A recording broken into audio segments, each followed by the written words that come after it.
Bismillahirrahmanirrahim. Assalamualaikum warahmatullahi wabarakatuh. Perkenalkan, saya Syarifah Nurhaja, dosen program studi Desain Mode Batik, Fakultas Seni Rupa dan Desain, Institut Seni Indonesia Surakarta. Pada kesempatan ini, saya akan menyampaikan video micro teaching sebagai bagian dari pelaksanaan tugas profesional saya sebagai dosen pada penyusunan PDD UKT-PT bidang pengajaran. Materi yang saya sajikan berada dalam bidang keilmuan batik artware pada mata kuliah Fashion Artware yang saya ampu di program studi Desain Mode Batik. Melalui pembelajaran ini, mahasiswa diharapkan mampu memahami konsep, konstruksi, serta proses eksplorasi kreatif dalam penciptaan fashion artware yang inovatif, artistik, dan berbasis budaya. Pada sesi ini, mahasiswa diarahkan untuk mampu memahami dan dapat mengembangkan konsep dan rancangan fashion artware melalui filosofi, eksplorasi material, bentuk, dan nilai, serta estetika sebagai dalam penciptaan karya fashion artware. Selanjutnya, saya akan menampilkan proses pembelajaran yang mencerminkan kegiatan berupa penyampaian pembelajaran, interaksi pembelajaran, dan asesmen yang digunakan dalam perkuliahan. Terima kasih. Wassalamualaikum warahmatullahi wabarakatuh. Bismillahirrahmanirrahim. Assalamualaikum warahmatullahi wabarakatuh. Waalaikumsalam warahmatullahi wabarakatuh. Bagaimana kabarnya semua mahasiswa? Sehat? Sehat, Ibu. Sehat, Bu. Sehat.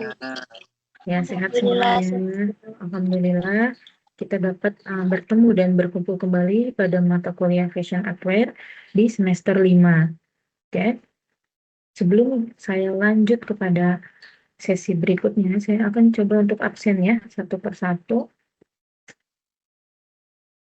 Naila Anzaranida Wahyudi, Hadir, Bu. Daniel Octavianus,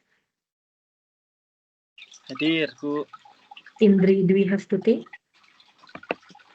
Hadir, Bu. Kartika Nurjana Widiasari, Hadir, Bu. Hoirunisa, Hadir, Ibu. Wardah Hoirunisa. Hadir, Bu. Alhamdulillah hadir semua ya. Baik anak-anak, pada pertemuan kita yang pertama ini, saya akan membahas, pertama-tama akan membahas RPS dulu ya. Jadi dalam RPS ini ada poin-poin penting yang akan saya bahas tentang mata kuliah Fashion Artware. Ya. Mata kuliah Fashion Artware ini adalah mata kuliah yang membahas konsep konstruksi dan eksplorasi kreatif dalam perancangan busana artware sebagai ekspresi seni kontemporer. Mahasiswa diajak untuk memahami perbedaan antara fashion artware dengan kategori busana lainnya, kemudian mengeksplorasi elemen budaya, sejarah, dan teknik eksperimental dalam pembuatan karya. Melalui pendekatan interdisipliner, mahasiswa merancang karya artware secara individu maupun kolaboratif dan bisa ditampilkan dalam pameran maupun fashion show. Mata kuliah ini juga menekankan pengembangan ide, inovasi material, serta tanggung jawab profesional dalam kerja tim dan kreatif ya. Dan tentunya dalam mata kuliah ini ada kemampuan akhir dari keseluruhan mahasiswa, yaitu mahasiswa mampu menjelaskan pengertian dan ruang lingkup fashion artware, kemudian dapat mengidentifikasi perbedaan fashion artware, ready to wear, dan juga busana haute couture, serta menganalisis tujuan, fungsi, serta tipologi dan fashion artware. Kemudian di sini ada membuat desain sketsa beserta moodboard. Kemudian sub CPMK yang kedua, ada mahasiswa mampu merancang konstruksi bagian atas busana artware, misalnya bustier, kerah, bahu, mengembangkan desain aksesoris kepala, topi, rambut dalam konteks artware. Kemudian sub CPMK yang ketiga, mahasiswa mampu merancang konstruksi bagian tengah tengah busana, misalnya ada lengan, tangan, dada. Kemudian mengeksplorasi teknik artistik dalam pembuatan aksesoris dada, bros, dan gelang. Kemudian sub CPMK yang keempat itu ada mahasiswa mampu merancang bagian belakang busana termasuk punggung dan aksesoris, kemudian mengembangkan desain yang mencakup sisi belakang tubuh sebagai media kreatif. Kemudian sub CPMK kelima, mahasiswa mampu merancang bagian bawah busana artware ya, bagian celana, bagian kaki, kemudian mengeksplorasi aksesoris dan elemen tambahan di bagian bawah seperti trian, fringe, atau layering. Kemudian sub CPMK yang keenam, mahasiswa mampu merancang finishing keseluruhan busana dan melakukan quality control terhadap kekuatan material eksperimen, ketepatan jahitan, dan uji fungsi serta kenyamanan. Kemudian sub CPMK yang ketujuh, mahasiswa mampu menyampaikan hasil analisis dari perancangan busana secara lisan maupun visual melalui presentasi dan diskusi dalam kelas, serta memberikan umpan balik terhadap karya temannya. Sub CPMK yang terakhir yaitu ada mahasiswa mampu menyusun laporan dan mendokumentasikan konsep karya serta proses desain dengan bentuk portofolio. serta menyusun kurasi karya untuk dipresentasikan dalam pameran atau fashion show. Ya. Kemudian dari sistem pembelajaran di sini ada tes metode, yaitu berupa 5% dan hasil proyek berupa persentase 55%, tugas 10%, dan juga UAS 30%. Ya. Kemudian dalam metode pembelajaran yang saya gunakan di sini nanti ke depannya, kita akan menggunakan metode pembelajaran, ada ceramah interaktif, ada presentasi, ada diskusi tanya jawab, dan indikator-indikator penilaian ya dari hasil karya kalian itu nanti akan saya tetapkan apa saja yang menjadi indikator. Di situ ada originalitas dan kedalaman ide, bobotnya itu 20%, ketepatan integrasi budaya, filosofi, dan prinsip desain ada 20%, eksplorasi teknik dan inovasi material ada 20%, kualitas hasil akhir karya ada 15%, kualitas dokumentasi dan presentasi 15%, kerja sama tim dan kontribusi itu ada 10%. Jadi total akhir akan semua menjadi bobotnya itu ya 100%. Di sini ada contoh hasil penilaian dari Selvia Embun ya, mendapatkan nilai total sebesar 88, kemudian dikonversi nilainya menjadi 3,52 gitu. Jadi semua indikator ini akan menjadikan bahan serius ya untuk saya menilai karya kalian. Kita akan langsung masuk ke dalam materi ya. Akan langsung masuk ke dalam materi. Apakah ini sudah terlihat ya semua? Sudah ya? Sudah, Bu. Baik. Sini ada gambar yang sudah saya tampilkan. Ada fashion ready to wear, ada fashion haute couture, kemudian ada fashion actwear. Dan menurut kalian, dari keseluruhan 3 jenis busana ini, mana busana yang sangat menitik beratkan kepada karya seni itu sendiri? Ya, silakan Dani. Kalau saya mau mengumumkan pendapat saya, kalau menurut saya dari ketiga jenis fashion di atas itu yang paling mendekati unsur seni dan artistik itu di fashion actwear, Bu. Oke, kenapa Daniel alasannya? Karena kalau dilihat dari visualnya dari ketiga tadi yang paling artistik dan paling detail mendekati ke arah seni itu yang fashion actwear. Kemudian menurut saya fashion actwear ini lebih bisa mengkomunikasikan ekspresif dari si desainernya, seperti itu sih, Bu. Oke. Ya, karena dalam fashion actwear ini memang busana yang sangat menitik beratkan kepada konsep artistik ya, dan keindahannya gitu. Dan dia si busana itu bisa menjadi karya seni itu sendiri gitu. Oke, bagus jawabannya. Terima kasih Daniel. Selanjutnya ini akan saya lanjutkan ya pada materi berikutnya. Perkembangan fashion pada abad ke-21 ini menunjukkan adanya pergeseran ya, pergeseran kebutuhan paradigma dari fashion sebagai kebutuhan yang fungsional gitu, dia menuju fashion sebagai medium ekspresi artistik dan representasi identitas budaya. Dalam konteks tersebut muncul berbagai praktik-praktik desain yang tidak hanya lagi berorientasi semata-mata pada kebutuhan pasar saja, gitu, namun juga pada penciptaan makna eksplorasi material dan pengembangan gagasan kreatif. Salah satunya bentuk praktik tersebut adalah artwear. Artwear merupakan cabang fashion yang menempatkan busana sebagai karya seni yang dapat dikenakan atau wearable art ya, seni yang dipakai gitu. Nah, dalam praktiknya artwear tidak hanya mempertimbangkan aspek fungsi kenyamanan saja, tapi juga mengutamakan nilai artistik atau nilai estetika, simbolik, konseptual, dan ekspresif. Nah, oleh karena itu artwear sering diposisikan sebagai wilayah pertemuan antara disiplin seni rupa, desain fashion, budaya visual, bahkan seni pertunjukan. Nah, secara ontologis, artwear dapat dipahami sebagai karya desain yang menjadikan tubuh manusia sebagai ruang presentasi artistiknya gitu. Berbeda dengan busana konvensional yang memang dia digunakan kebutuhannya hanya untuk kebutuhan keseharian atau untuk berpakaian, untuk menutup tubuh gitu. Nah, di sini artwear justru menghadirkan pengalaman estetis melalui ekspresi bentuk, ada ekspresi materialnya, eksperimen materialnya, teksturnya, warnanya, dan juga konstruksinya ya. Nah, seperti tadi sudah saya bahas di dalam RPS itu ada beberapa konstruksi yang sudah saya tetapkan, ada bagian atas, ada bagian tengah, bawah, kemudian bagian belakang, gitu, bagian sayap, gitu. Nah, nilai utama artwear ini tidak terletak pada utilitasnya saja, melainkan pada kemampuan karya tersebut dalam mengkomunikasikan ide dan membangun pengalaman estetik. Kemudian kemunculan artwear tidak dapat dilepaskan dari kritik terhadap industrialisasi fashion saja yang berkembang pada abad ke pertengahan ya, abad ke-20 gitu.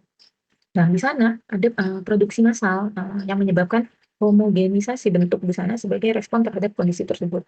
Sejumlah seniman dan perancang juga mulai menciptakan busana yang bersifat unik gitu, dan bahkan lebih personal dan tidak terikat pada logika pasar. Ya, pada logika pasar itu maksudnya fashion industry yang biasa diproduksi secara massal. Nah, namun pada zaman tersebut Upwear berkembang sebagai gerakan kreatif, justru mendapatkan kreativitas individual atas tuntutan komersial gitu. Dan semakin mendapatkan perhatian internasional pada kegiatan World of Wearable Art gitu. Jadi sana ada wadah ya, menjadi ada event sebagai wadah bagi seniman dan desainer untuk menghasilkan karya-karya yang eksperimental gitu, yang melampaui batas gitu, tidak seperti busana-busana konvensional. Nah, dari fenomena ini justru menunjukkan bahwa busana itu tidak hanya berfungsi sebagai produksi industri saja, tapi juga sebagai artefak budaya ya, yang mempresentasikan nilai, ideologi, kemudian identitas masyarakat itu sendiri.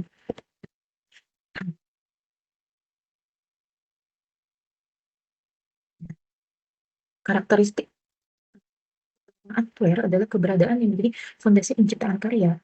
Dalam Upwear, proses desain selalu diawali dengan perumusan gagasan yang jelas, baik yang bersumber dari budaya, lingkungan, sejarah, mitologi, fenomena sosial maupun pengalaman personal. Ya. Dan juga di sini Upwear itu diproduksi hanya dalam jumlah yang terbatas, ya, bahkan hanya satu karya gitu. Oleh karena itu, aspek originalitas ini menjadi salah satu indikator penting dalam penilaian kualitas Upwear. Ya, karena diciptakan hanya satu kali dan memungkinkan itu nanti ada plagiarisme gitu. Jadi, ya itu tadi ya, kita harus benar-benar melakukan riset gitu dalam menciptakan eksperimen busana Upwear. Baik, di sini mahasiswa nanti dalam satu semester akan membuat satu buah output busana. Di sini sudah saya tetapkan beberapa tema yang mungkin ini bisa menjadi tema bebas ya. Jadi tema bebas, ada mitologi, ada kecantikan alam, kehidupan keseharian, kota Solo, Indonesia, Nusantara, bahkan ada worldwide gitu. Nah, nanti akan kita bagi kelompok. Nah, mahasiswa satu kelas ini akan kita bagi kelompok. Kalau mahasiswa ada 50 orang ya berarti bisa kita bagi menjadi 10 kelompok ya. Nanti 10 kelompok masing-masing akan menghasilkan satu buah busana Upwear. Gitu. Menghasilkan satu buah busana Upwear. Berarti dari satu kelas akan menghasilkan 10, total ada 10 busana Upwear. Di sini saya menetapkan dana minimum untuk membuat busana Upwear itu ada 1 juta.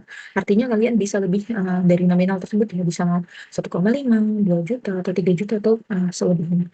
Nah, dari masing-masing kelompok tersebut nanti harus membuat laporan yang terdiri dari konsep busana, ada sketsa desain tanpa warna, ada sketsa full warna, ada mood board, ada foto dan video proses pembuatan busana, ada laporan akhir dalam bentuk Word dan juga PDF. Kemudian ada foto yang high definition dengan kelengkapan make up, kemudian ada teaser dengan kelengkapan koreografinya, dan juga ada pembuatan haki ya tadi untuk menghindari plagiarisme dan untuk melindungi ya hak karya kalian wajib kita hakikan.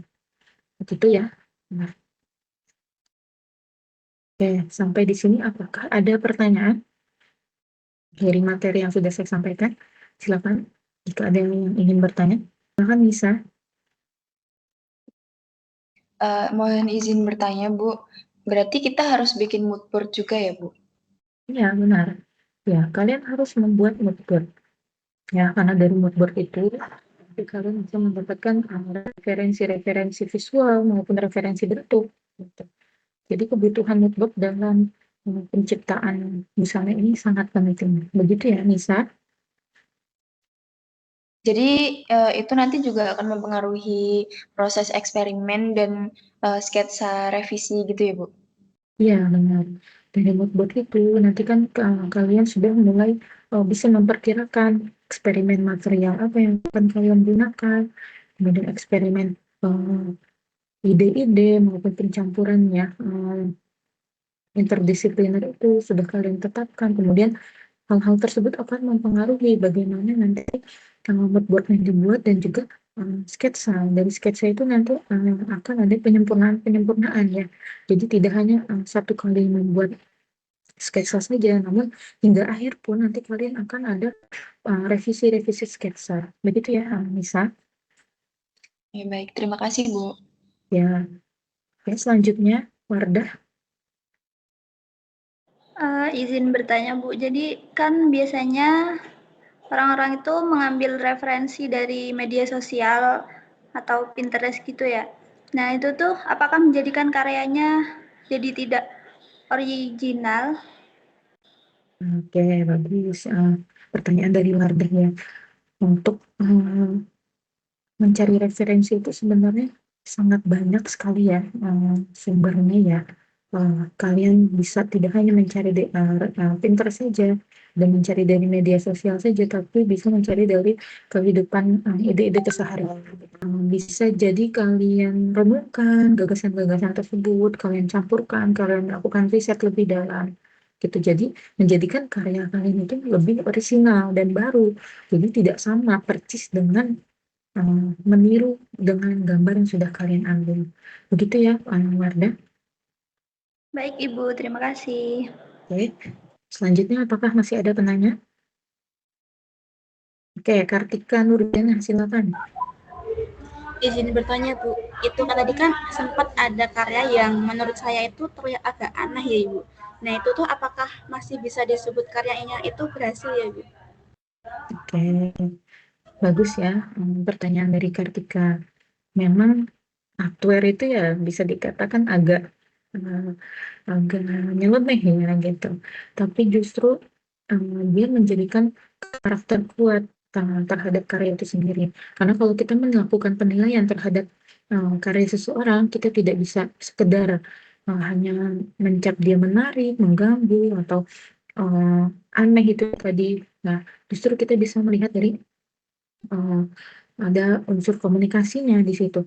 Menurut desainer karya ini mendeskripsikan apa, kemudian menurut apresiator karya ini mendefinisikan apa gitu. Jadi sebenarnya semua sudah memiliki nilai dan karakternya masing-masing gitu ya. Jadi tidak hanya kita ukur secara standar keindahan konvensional saja, tapi bisa kita lihat dari bagaimana indikatornya, bisa melihat dari konsepnya, kemudian ide dan gagasannya, kemudian isu-isu yang dia angkat, gitu. Ya itu. Jadi semua hal penilaian, indikator penilaian itu bisa kita gabungkan dan bisa kita nilai secara uh, acuannya itu sudah ada, gitu. Jadi tidak asal mengecap karya itu aneh, karya itu mengganggu, gitu. Ya, cukup. Semoga cukup menjawab ya, Kartika. Baik Bu, terima kasih. Oke. Kita lanjut ke dalam sesi asesmen ya. Nah, mohon diperhatikan di sini ada studi kasus, yaitu penciptaan busana outwear dari limbah plastik ya. Bisa kalian perhatikan di sini ada busana gaun yang dia menggunakan sampah-sampah, menggunakan sampah-sampah limbah plastik, dan juga ada busana gaun yang tercipta dari plastik-plastik yang membentuk pola bunga-bunga. Ya, pertanyaannya, pesan apa yang ingin disampaikan? Mengapa memilih material plastik? Kemudian nilai sosial dan nilai estetis apa yang muncul? Kemudian sebagai desainer, bagaimana pengembangan konsep yang akan Anda lakukan? Ya, silakan. Bisa kalian pikirkan sejenak. Apakah ada yang ingin menjawab? Ya, baik. Indri Dwi Hastuti, silakan. Ya baik Bu, mungkin untuk pesan yang ingin disampaikan, karena limbah plastik sendiri itu seringkali dianggap tidak bernilai dan padahal dapat diolah menjadi karya busana yang indah serta memiliki nilai yang estetis. Lalu melalui karya ini bisa untuk mengajak masyarakat untuk lebih peduli terhadap lingkungan serta menyadari dampak budaya konsumtif yang menghasilkan banyak sampah plastik. Lalu untuk material plastik sendiri dipilih karena merupakan salah satu jenis limbah yang paling mudah ditemukan dan jumlahnya sangat melimpah. Selain itu, plastik juga memiliki karakteristik yang unik, sehingga dapat dieksplorasi menjadi berbagai bentuk, tekstur, serta visual yang artistik pada busana. Lalu untuk nilai sosialnya yang muncul bisa meningkatkan kesadaran mengenai pengelolaan limbah dan tanggung jawab terhadap lingkungan.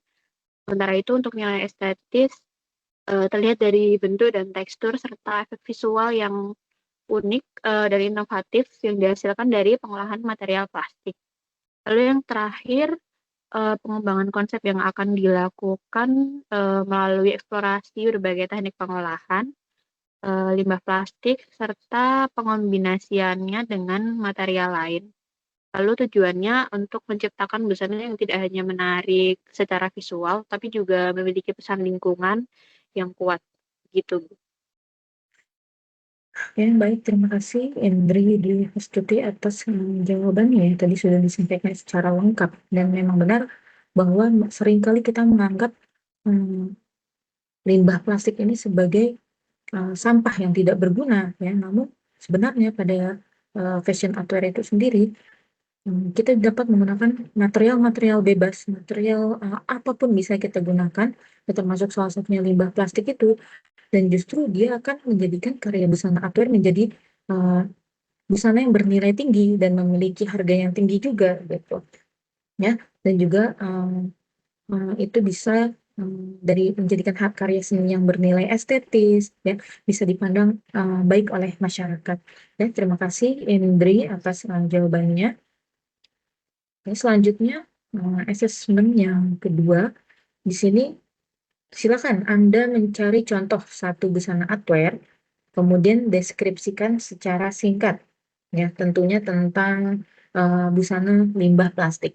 Ya, apakah ada yang ingin menjawab atau sudah menemukannya, sudah menemukan contohnya, silakan, boleh angkat tangan.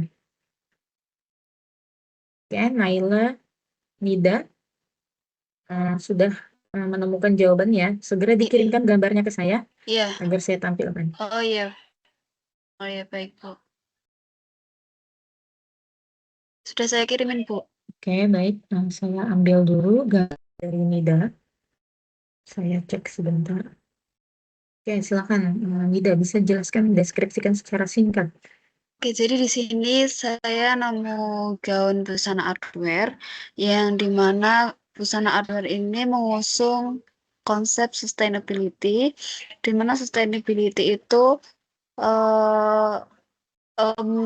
menindaklanjuti dari pengelolaan limbah sampah yang di sini pakai plastik. Jadi bisa dilihat itu aksesoris di tangan dan aksesoris di kepala seperti mahkota itu dibuat dari plastik yang berbentuk daun, lalu yang di tangan itu berbentuk berupa api-api begitu, lalu di selendang yang menjuntai itu juga plastik yang dibentuk seperti api-api yang membara gitu. Nah, dari pihak desainer juga ini tuh busana ini mengangkat isu kebakaran hutan di mana sekarang bumi memanas, pemanasan global itu yang buat hutan mengering, jadi kebakaran hutan terjadi. Karya ini mengangkat tadi tema isu lingkungan, ya, isu lingkungan mengenai kebakaran hutan, dan fokus pada materialnya di sini menggunakan limbah-limbah dari plastik, ya, dari botol-botol plastik yang bisa dijadikan menjadi bentuk daun, ya, menjadi bentuk api-api, dan di sini ditempelkan secara bertumpuk, ya. Kemudian di sini juga ada terlihat ini, ya, dari penggunaan resin, ya. Oke, bagus jawabannya dari Ninda. Terima kasih banyak.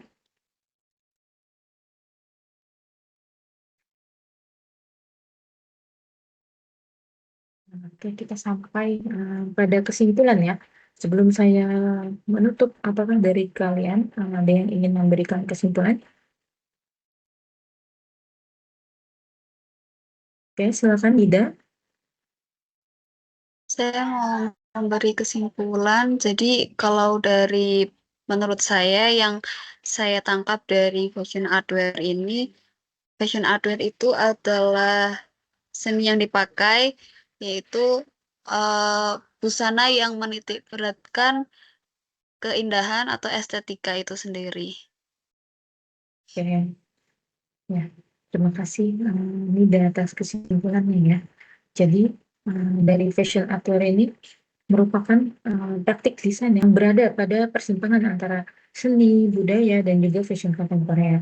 Keberadaannya menunjukkan bahwa busana outwear tidak hanya memiliki fungsi utilitarian saja, tapi juga mampu menjadi medium ekspresi artistik, sebagai representasi budaya, sebagai sarana komunikasi sosial, dan juga melalui outwear ini, proses penciptaan busana ini tidak hanya berhenti pada aktivitas pembuatan pakaian saja ya, tapi juga bisa berkembang menjadi aktivitas intelektual ya, yang melibatkan refleksi, interpretasi, eksplorasi, dan juga produksi makna.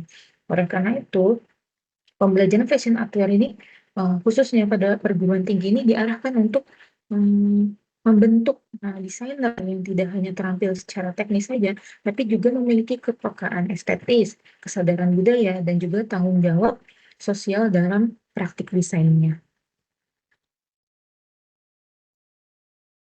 Ya, terima kasih banyak atas atensi dari mahasiswa. Kita sudah sampai pada penghujung perkuliahan. Terima kasih atas kerjasamanya pada mata kuliah ini. Semoga mahasiswa bisa menyelesaikan mata kuliah ini dengan baik ya hingga akhir perkuliahan.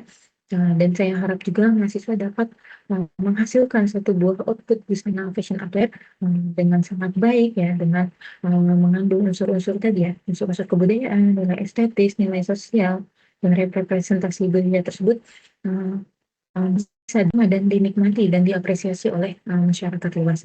Mungkin cukup sekian perkuliahan kita hari ini. Mari kita berikan applause dulu ya untuk semangat dan pembuka pada mata kuliah outwear di pertemuan pertama ini. Ya, terima kasih. Akan saya tutup ya. Billahi taufiq wal hidayah. Wassalamualaikum warahmatullahi wabarakatuh. Waalaikumsalam Waalaikumsalam warahmatullahi wabarakatuh. Terima kasih. Terima kasih, Bu. Terima kasih, Bu. Ya, sama-sama. Sampai jumpa lagi di minggu depan.